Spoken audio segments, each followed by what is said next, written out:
Good evening. Thanks for joining us. I'm Ryan Wolf. I'm Ashley Paredes. The verdict is in. After 7 hours of deliberation, the jury found Uvalde CISD officer Adrian Gonzales not guilty on all 29 child endangerment charges tied to the Robb Elementary tragedy. An emotional reaction in the courtroom following that very announcement. Tonight we have team coverage. Aryami Verhan and Jordan Elder have been following this case since the beginning.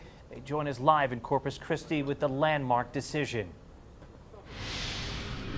Good evening, Ryan. Good evening, Ashley. It was heartbreaking to be standing outside and watching the families come out, mothers crying, many of them saying that they were failed yet again. They were failed on that day when their children were slaughtered, and that they were failed again today. We did speak to two of the parents, the family members, Jacinto Cáceres and her uncle, Jackie Cáceres' uncle, who was here, and he also sits on the school board, and they wanted to talk and share how they feel about the verdict that was handed out tonight.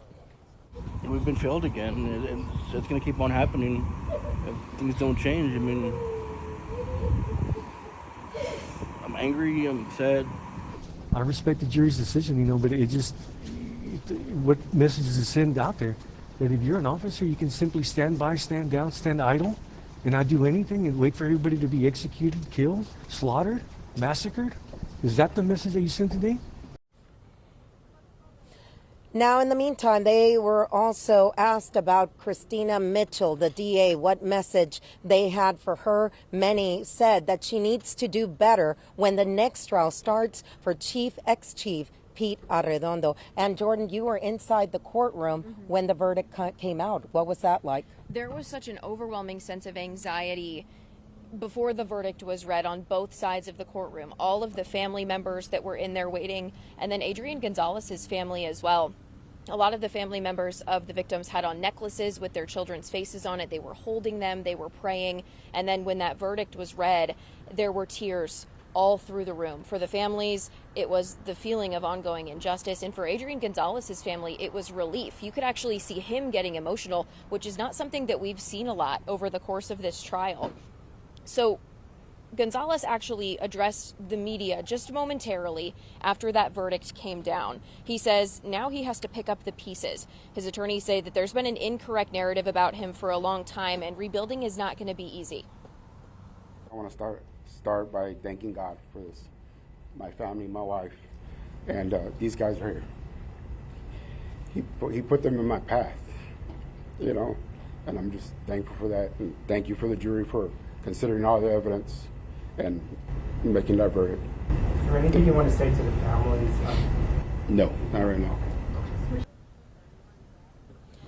This is now the second case where we've seen a school police officer acquitted after being charged for their role in a shooting response. Scott Peterson acquitted after the Parkland shooting in Florida. So Gonzales' attorneys, including Nicola Hood, were asked if this sends a message to law enforcement, especially since so much of this trial was based around active shooter training. This case wasn't about us trying to send a message other than to consider all the evidence. I mean, we felt Adrian was innocent from the beginning when we analyzed the situation. We knew it was going to be a challenging case because of the emotions, the sheer emotions behind it, and those precious babies being taken from those families. And so we knew that. Well, I guess for us, as former prosecutors and defense attorneys, we would like to see more training with law enforcement in these situations that are so active and fluid and dangerous. And there's no one-size-fits-all for these situations, but also working with the schools. I think the schools need more funding. And we should note that the Uvalde County District Attorney and the Special Prosecutor did not address media tonight. The defense team did, the families did. They have not been typically open about talking about this case, but we saw that again tonight. They did not address the media. I think some of that's also because Pete Arredondo's case is still coming. But the other thing here tonight, and I want to make sure that people understand, they lost a key part of their prosecution. A key witness was left out because allegedly they had not turned over information to Nicola Hood and Jason Goss, the attorneys. So that key witness was thrown out. Pete Arredondo's case may not happen again. That almost caused a mistrial, too. We all remember that at the beginning of the trial. Correct. Great job out there, guys. Quick question. Let me ask you this. Some criminal trial experts say that if this was going to be a guilty verdict, that the decision would have come very quickly. As the hours continue to move on, what was the feeling inside the courtroom? Was there fear that there might be an acquittal from especially the family? I think that when we started hearing that the jury was asking a lot of questions, they were requesting materials like whiteboards and lists of witnesses, we could tell that they were going to be in there a while. And I'm not sure if it was more of whether they were weighing guilty or not guilty, or they just wanted to be really thorough. I think they were well aware that a lot of eyes are on this case, and they wanted to be thorough in whatever decision they made. Yeah, and I understand. I mean, they didn't want to speak. We did try to talk to the jury when they left. We saw them weeping. They were crying. We have seen things that no one should ever see. No one should ever see autopsy pictures of children in their classroom. It was awful. And when we asked Jesse Rizzo about this also as a school board member, he sits on that school board right now because of Jackie's death. And he said they need to do better, and they know that. They still have some issues that we are going to continue following up on, including all the documents that have yet to be released. And why do we keep doing this? We do it because we want to ensure that all children in the state of Texas are safe.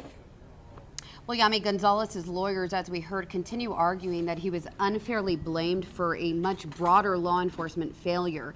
So how could this and much more impact on Pete Arredondo's case? Well, this is now the second acquittal that we've seen for specifically a school police officer. Scott Peterson in Parkland, like we were talking about earlier, it was a very similar situation. He was accused of staying outside the school. He was accused of not acting when he had the opportunity to. So this could potentially create kind of a precedent. You've got these two cases now where a jury has found that school police officers, there are limits to maybe what they are required to do by law versus what they should do, and it's difficult to find that line. So that would be my thoughts on how this could potentially impact the Pete Arredondo trial. There was also a soundbite, and of course people can go back to foxsanantonio.com. There was a soundbite when Christina Mitchell said in the courtroom, the DA, we teach children how to practice for active shooter, turn off the light, get down on the ground. And she said, we're literally teaching children, rehearsing for their death if they sit there and wait. Now, again, we have another trial that's coming up. And I think this, when we asked experts why this case first, many of them told us that usually they will try the case that they think may not be the strongest so they can see the mistakes and go on to the case that they believe is the strongest. So we don't know yet. And of course, we won't know until Christina Mitchell decides to speak to the media. Yeah, we'll just have to wait and see. Thank you, Yami and Jordan, for your continued dedicated reporting out there. And as you know, at home, we've been covering this story since the tragic shooting more than 3 years ago, and we've followed every moment of the trial. You can see our complete coverage online at foxsanantonio.com and on our YouTube page. Well, police are looking